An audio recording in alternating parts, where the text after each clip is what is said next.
Idol, bago ka mag-scroll saglit lang. Kung creator ka na hirap sa views, panoorin mo to hanggang dulo. Ito ang combo na literal magpapabilis ng growth mo bago matapos ang taon. Alam mo bang may paraan para madoble ang views mo kahit di ka nagdadagdag ng content? Hindi algorithm ang problema, platform strategy. Si Facebook, dito ka bibilis sumikat. Bakit? Kasi malakas ang reach niya sa short form, reels, share, community at recommendation. Kahit bagong page ka pa, kaya niyang i-push. At tandaan mo to, Facebook is designed para ikalat ang content sa mga tao na hindi ka kilala. Ibig sabihin, gamit mo siya pang discoverability. Dito ka nag-iipon ng unang wave ng audience. Ito ang magiging points mo. Reels, highest push.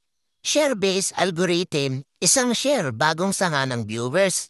Press page, kayang umangat kahit wala ka pang subscribers.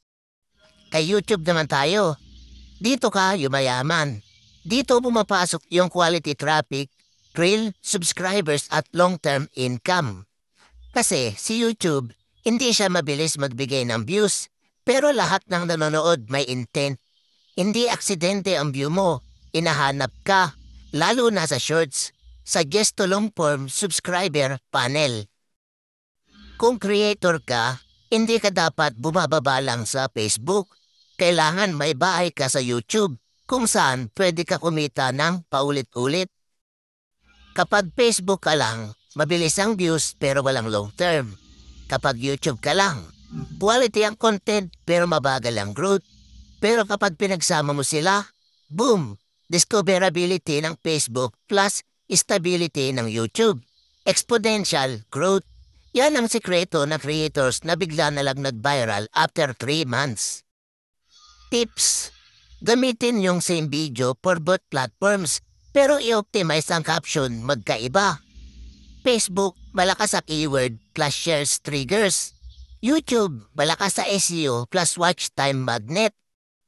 FB, pangsipa ng audience. Kapag may nag-viral sa FB mo, ilagay agad sa YouTube yung related content kasi hot yung topic.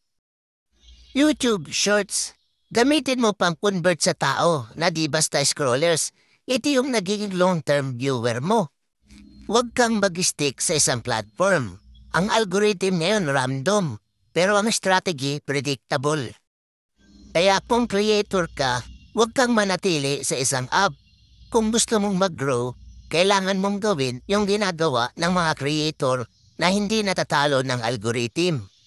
Nag-a-adjust sila, hindi sila umaasa, at hindi sila umaalis sa laban. Kung gusto mo pa ng daily strategy ng ganito pang YouTube, pang Facebook, pang growth ng page mo, i-follow mo ako at comment ka ng combo. Kung gusto mo, ibigay ko yung full setup ng FB YouTube panel na ginagamit ng mga creator na lumilipad ang views.